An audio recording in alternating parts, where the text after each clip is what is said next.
Good morning student. बघा आपलं जे काही नवीन चॅप्टर स्टार्ट झालेलं आहे सेकंड मॅथमॅटिकल मेथड्स. आता त्याच्यातलं अतिशय इम्पॉर्टंट असं टॉपिक आहे तो म्हणजे असणार आहे law of parallelogram of vectors. What is mean by law of parallelogram of vector. बघा आता ह्या टॉपिकमध्ये आपल्याला जे काही बघायचं आहे त्याची जी काही लॉचा अर्थ काय इथे त्याची स्टेटमेंट येणार आहे. एक तर स्टेटमेंट येतात, लॉ म्हटल्यानंतर त्याची स्टेटमेंट येत असते, डेफिनेशनही येत असतात, परंतु इथे आपल्याला लॉ आहे म्हणजे याचा अर्थ काय पॅरलॉग्राम ऑफ वेक्टर. म्हणजे ही डायग्राम तुम्हाला दिसते ही कशाची डायग्राम आहे, एक पॅरलॉग्राम आहे. इथं काय असणार आहे तो वाढवलेला आहे म्हणजे काय त्याला एक जी काही रेष आहे ती जॉईन करून तो पॅरलॉग्राम हा काय केलेला आहे एक प्रकारे एक्सटेंड करण्यात आलेला आहे. बघा आता आपल्याला माहिती आहे की मागे आपण डेफिनेशन बघितल्या होत्या. डायग्राम मध्ये काय काय ते सांगते तुम्हाला. R vector is equal to P vector plus Q vector म्हणजे हा काय त्याचा रिझल्टंट आहे. नंतर ओ ए सी बी हा काय एक पॅरलॉग्राम आहे आणि इकडे तो एक्सटेंड झाल्यानंतर एक इथे ट्रायंगल हा तयार झालेला आहे त्याचं जे काय अँगल असणार आहे थीटा. त्याच्यानंतर इकडे गॅमा आणि बीटा हे पण अँगल्स तिथे तयार झालेले. तर आता आपल्याला याचे स्टेटमेंट बघायची. स्टेटमेंट मध्ये बघा आता त्यांनी काय म्हटलेलं आहे स्टेटमेंट मध्ये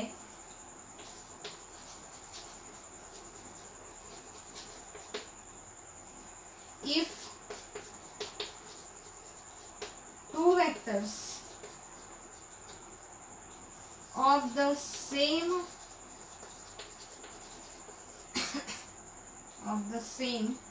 type originating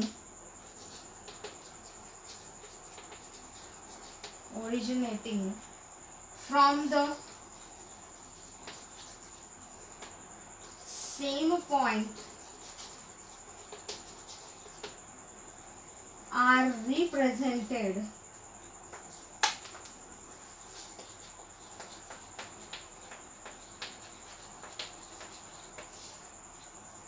in a magnitude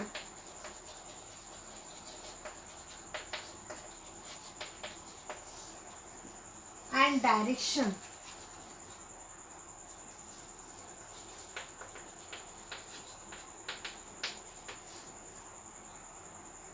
by two adjacent sides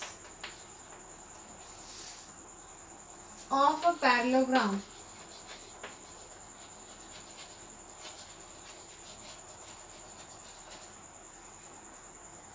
their resultant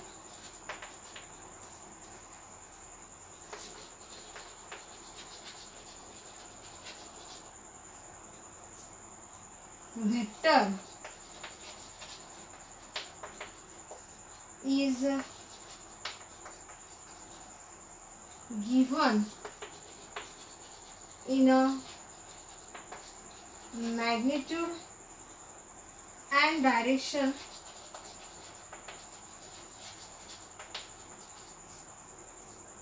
by the diagonal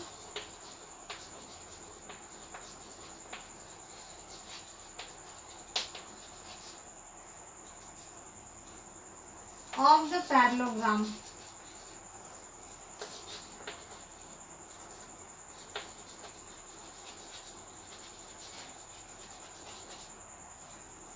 Starting from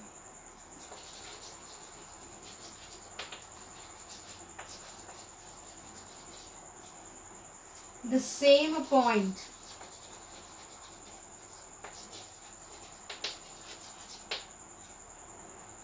बघा आता ही स्टेटमेंट तुम्हाला सेपरेटली 2 मार्क्स साठी पण विचारली जाऊ शकते. अतिशय महत्त्वाचा टॉपिक आहे.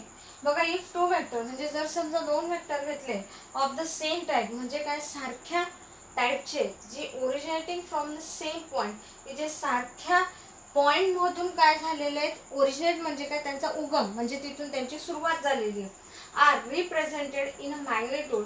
म्हणजेच काय की एक प्रकारे ते काय दर्शवत आहे, त्यांची मॅग्निट्यूड म्हणजे जी काही किंमत असणार आहे. बघा आता हे दोन वेक्टर घेतलेले आहेत त्यांनी, असं दाखवलेलं आहे.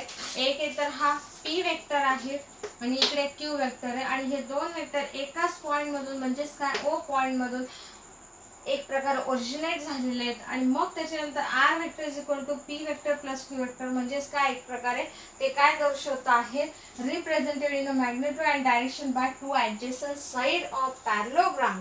म्हणजेच काय, there is a resultant vector is given in a magnitude and direction by the diagonal. बघा आता जे आपण स्टेटमेंट मध्ये बघत आहोत तेच आपल्याला इथे डायग्रामच्या स्वरूपात देखील अंडरस्टँड होणार आहे की जे काही रिझल्टंट वेक्टर आहे, म्हणजे रिझल्टंट वेक्टर म्हणजे काय, R. R is a resultant vector म्हणजे पी वेक्टर आणि क्यू वेक्टर हे दोघांचं ऍडिशन करून एक प्रकारे आपल्याला रिझल्टंट वेक्टर हा मिळतोय. आणि हा काय असणार आहे, डायगोनल म्हणजे हा त्याचा काय असणार आहे, कर्ण. एक प्रकारे ऑफ द, बघा इथे म्हटलेलं आहे diagonal of the parallelogram starting from the same point, की जे स्टार्टिंग काय झालेले असते सारख्याच पॉइंट मधून. म्हणजे इथे हा जो पॉइंट ओ दिसतोय तो कसा आहे, एका सारख्या पॉइंट मधून हे दोन वेक्टर निघालेले आहेत. कुठले आहेत ते, पी वेक्टर आणि क्यू वेक्टर. तेच आपल्याला स्टेटमेंट मध्ये एक प्रकारे वर्ड्स मध्ये दिलेलं आहे आणि तेच आपल्याला अंडरस्टँड करून घ्यायचं आहे डायग्राम मध्ये. एक प्रकारे कशा पद्धतीने त्याच्यावरती स्टेटमेंट ही अप्लाय झालेली. अशा पद्धतीने ही स्टेटमेंट आणि डायग्राम आपण बघितली. तर आता याचं आपल्याला डेरिव्हेशन बघायचंय. डेरिव्हेशन म्हणजे काय की जे एक प्रकारे, आता तुम्हाला हा शब्द देखील नवीन असणार आहे 11वी असल्यामुळे, 12च्या मुलांना एक प्रकारे त्यांना अंडरस्टँड झालेलंच असतं. तर एक प्रकारे डेरिव्हेशन म्हणजे काय की एक, जसं तुम्ही मॅथमध्ये उदाहरण एक्झाम्पल सोडवतात, परंतु एक्झाम्पलमध्ये तुम्हाला सॉल्व करायचे असतात मॅथमध्ये एक प्रकारे, परंतु इथे जे काही आहे एक प्रकारे ज्या पद्धतीने आपण मांडणार आहोत इक्वेशन, तर त्याच पद्धतीने तुम्हाला ते मांडायचे असतात आणि लर्न करायचे असतात. म्हणजे एखादी किंमत ही तुम्हाला एक प्रकारे पहिल्यामधून दुसऱ्यामध्ये, दुसऱ्यामधून तिसऱ्यामध्ये पुट करून जे काही आपल्याला शेवटचं एक प्रकारे मिळणार आहे पॅरलोग्रामचं डेरिव्हेशन, अशा पद्धतीने. म्हणजे एक्झाम्पल आणि डेरिव्हेशन मध्ये हा फरक असणार आहे. ठीक आहे, तर आपण आता बघूया. आपल्याला ही डायग्राम लागणार आहे कारण डायग्राम वरूनच बऱ्याचशा गोष्टी अंडरस्टँड होत असतात किंवा जे काही इक्वेशन असतात ते आपल्याला मिळत असतात.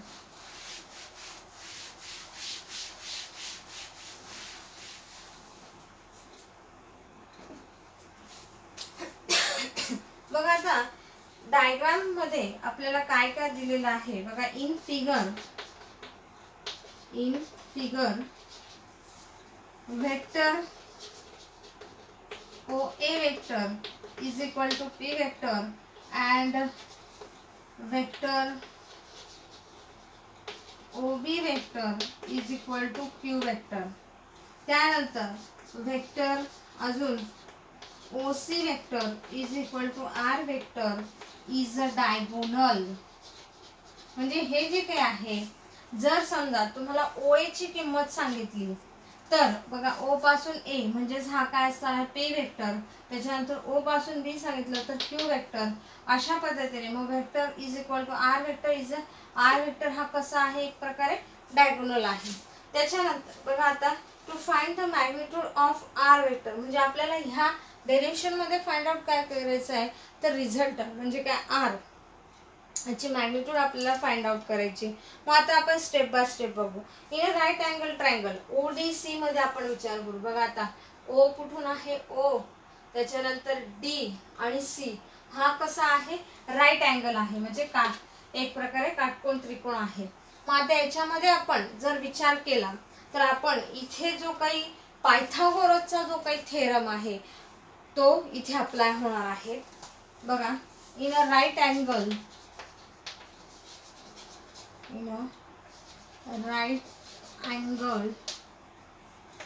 triangle ODC by application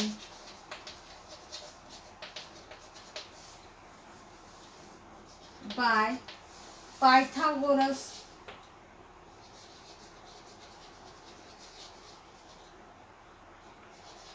theorem. म्हणजे इथे पायथागोरसचा जो काही थेरम आहे तो याच्यावर आपण अप्लाय करणार आहोत. मग आता कसा बघा, आता ओसी स्क्वेअर पायथागोरसचा सिद्धांत सगळ्यांना माहिती आहे, दोन बाजू आणि कर्णचा वर्ग हा असतो. आणि म्हणून ओसी स्क्वेअर म्हणजे काय, हा कर्ण घेतला त्याच्या दोन बाजू ओडी आणि त्याच्यानंतर डीसी स्क्वेअर.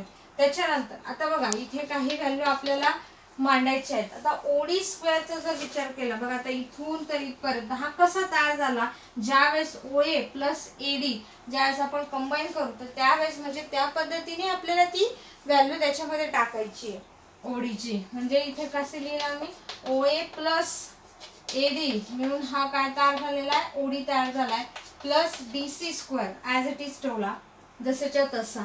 त्याच्यानंतर बघा ओसी स्क्वेअर. आता इथे परत तुम्हाला 10th मध्ये तुम्ही फॉर्म्युला शिकलेले असणार, ए स्क्वेअर ए प्लस बीचा ब्रॅकेट स्क्वेअर तो काय असतो, A square plus twice A B plus B square. तोच इथे आपल्याला अप्लाय करायचा. म्हणजे काय, O A square plus twice O A into A D plus A D square plus D C square, अशा पद्धतीने D C square as it is. मग त्याच्यानंतर बघा आपल्याला जर याला आपण इक्वेशन नंबर फर्स्ट म्हणू. आता ही जी काही व्हॅल्यू आहे AD square plus D C square, AD square plus D C square, तर पुढे जाऊन आपल्याला ह्या व्हॅल्यूचाही उपयोग येणार आहे. बघा आता पुढचा जो काही ट्रायंगल घेणार आहोत, in the right angle triangle ADC आपण विचार करू. बाय ऍप्लिकेशन ऑफ पायथागोरस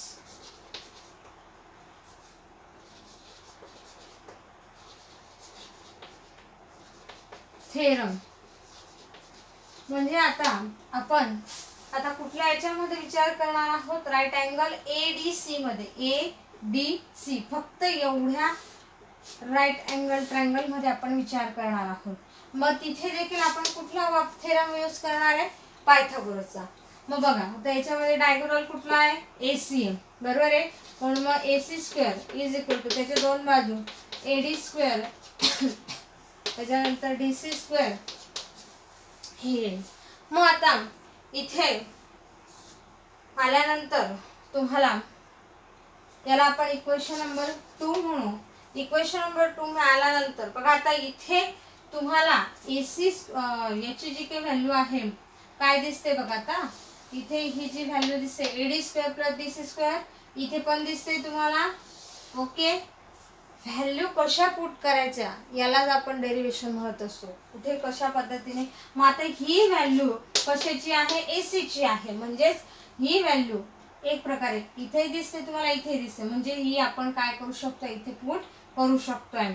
आणि म्हणून मग मी तिथे इन्स्ट्रक्शन देईल की from equation first put equation 2 value in first. म्हणजे ही व्हॅल्यू आपण इक्वेशन याच्यामध्ये फर्स्ट मध्ये काय करणार आहोत, पुट करणार आहोत.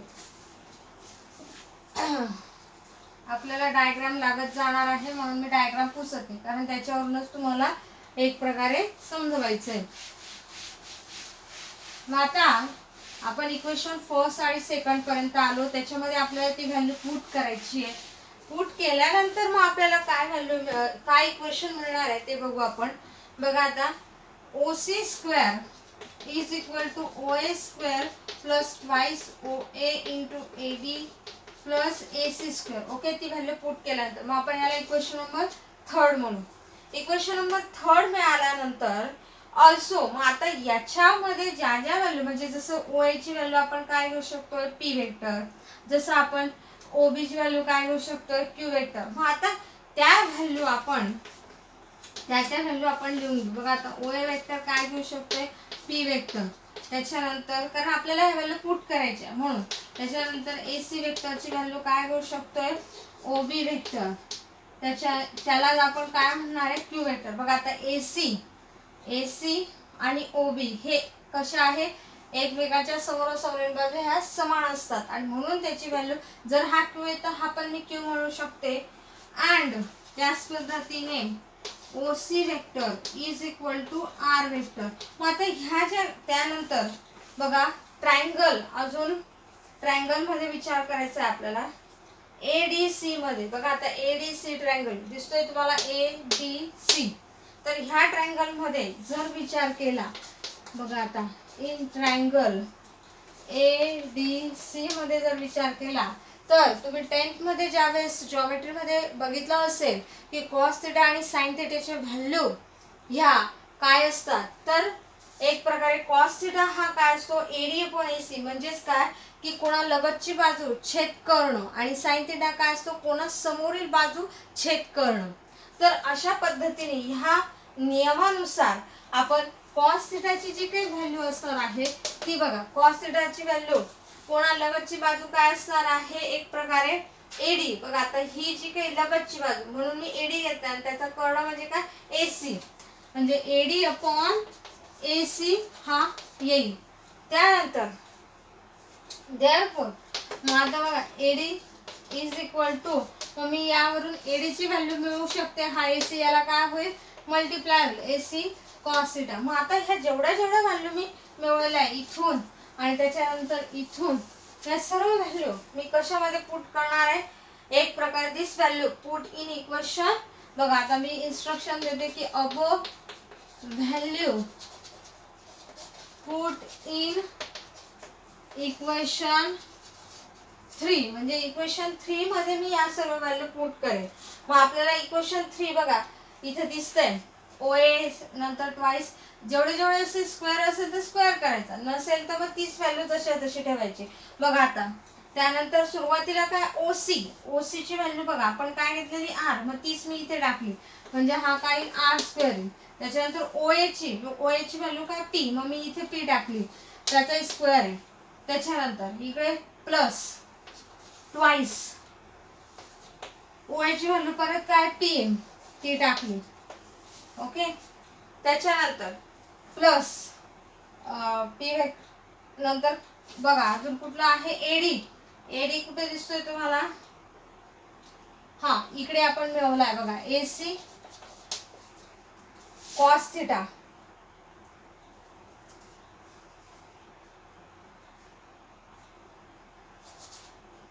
एसी म्हणजेच काय, एसी म्हणजेच काय, एक प्रकारे समोरासमोर बाजू म्हणजेच क्यू, म्हणून मग एसी न टाकता आपण काय घेणार आहे, क्यू. बघा इथे क्यू कॉस थिटा आलं लक्षात, म्हणजे इथे एसी ची व्हॅल्यू मी काय टाकली, क्यू, आणि इथे cos theta as it is, okay. अशा पद्धतीने आपल्याला ही इक्वेशन मिळालं.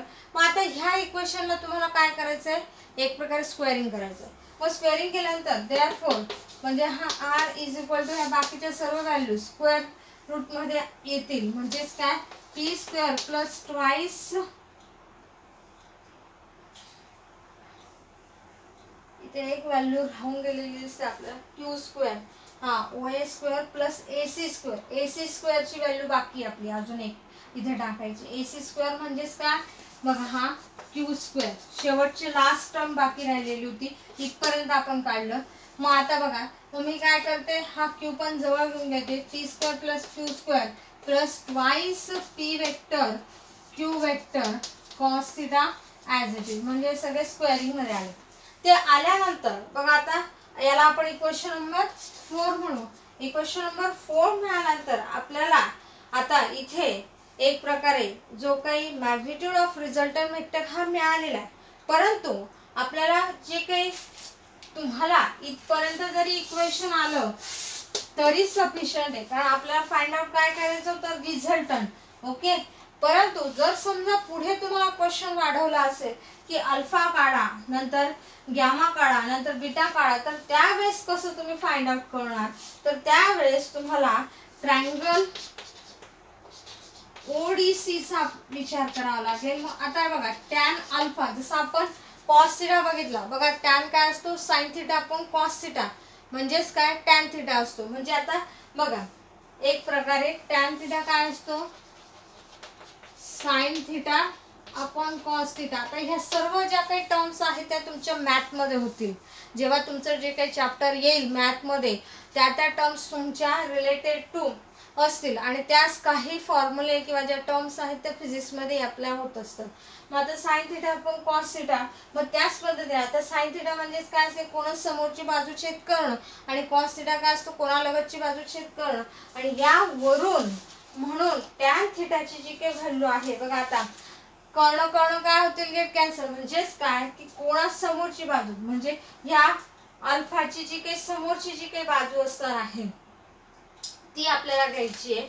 अल्फाच्या समोरची बाजू एक प्रकारे ती घेतल्यानंतर ती असणार आहे DC अपॉन OD, ती आपल्याला घ्यायची आहे. मग आता बघा ओडीची जी काही व्हॅल्यू आहे ओ पासून डी, बघा इथे आपण घेतलेली होती ती कशी मिळवली होती आपण, OA प्लस AD मिळवलेली होती. आणि तीच मग मी इथे टाकणार आहे की DC OD म्हणजेच काय बघा, OA प्लस AD या पद्धतीने. तर याला आपण इक्वेशन नंबर 5 म्हणू. इक्वेशन नंबर 5 मिळाल्यानंतर परत आपल्याला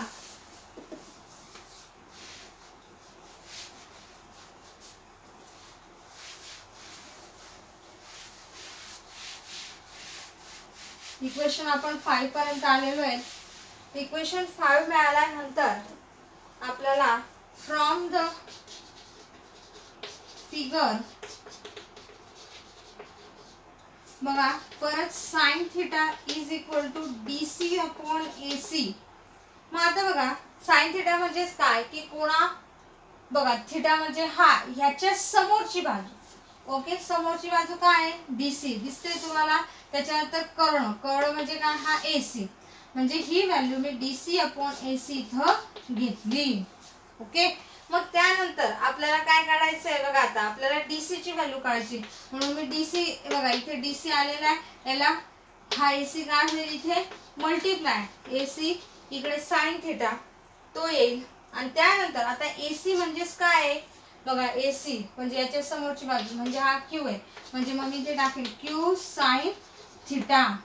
ते आल्यानंतर आता ह्या ज्या काही व्हॅल्यू आहेत काढण्यामागचा दृष्टिकोन काय आपला बघा आता, कारण ह्या व्हॅल्यू आपल्याला इक्वेशन 5 मध्ये पुट करायचे. इक्वेशन 5 मध्ये पुट करायचं Q साइन थिटा. परत OA ची व्हॅल्यू काय असणार आहे बघा, OA ची व्हॅल्यू काय दिसते तुम्हाला, P वेक्टर. बरोबर आहे, डायग्राम बघत जायची, कारण सर्व डायग्राम वरूनच आपलं डेरिव्हेशन येते. डायग्राम पुसली कमी नाही त्याच्यासाठी P वेक्टर. मग आता यावरून आपल्याला बघा या सर्व ज्या काही वरच्या ह्या एवढ्या व्हॅल्यू आहेत या मैरपी कंसातल्या, तर अबो व्हॅल्यू पुट इन इक्वेशन 5 मध्ये आपल्याला टाकायचे आहे. आणि मग त्यावेळेस आपल्याला विल गेट आपल्याला इक्वेशन मिळणार आहे. इक्वेशन विल गेट इक्वेशन 5 कसं मिळेल मग ते, tan alpha is equal to Q sine theta upon P plus Q cos theta. अशा पद्धतीने आपल्याला म्हणजे काय केलं आपण, ह्या जेवढ्या व्हॅल्यू होत्या त्या फक्त काय केल्या इक्वेशन 5 मध्ये पुट केल्या. ते केल्यानंतर आपल्याला पुढची जी काही स्टेप मिळणार आहे ती असणार आहे अल्फा. म्हणजे काय की जर समजा एखादी टर्म ट्रिग्नोमेट्रिक, याला काय म्हटलं जातं ट्रिग्नोमेट्रिक, तर ती इकडे जर जात असेल दुसऱ्या बाजूला, तर त्यावेळेस ती ट्रिग्नोमेट्रिक टर्म ही काय होत असते, इन्व्हर्स होत असते. म्हणजे एक प्रकारे निगेटिव्ह होत असते. आणि म्हणून हा काय होईल एक प्रकारे tan inverse Q sine theta as it is, सर्व टर्म जशा जसं P plus Q cos theta. मग याला आपण इक्वेशन 6 म्हणू.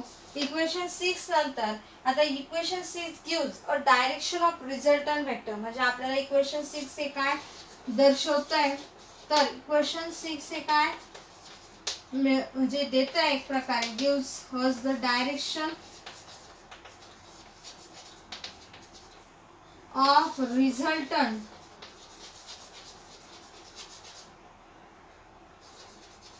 Vector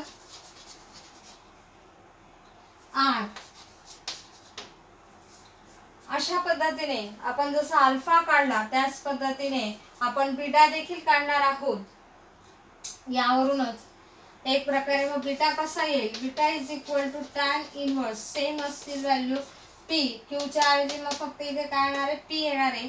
P sign theta upon Q plus P cos theta. अशा पद्धतीने आपला जो काही लॉ ऑफ पॅरलोग्रामचं डेरिव्हेशन हे कम्प्लीट झालेलं आहे. अतिशय महत्त्वाचा टॉपिक आहे, 4 मार्क्ससाठी एक्झामला येऊ शकतो. नमस्कार.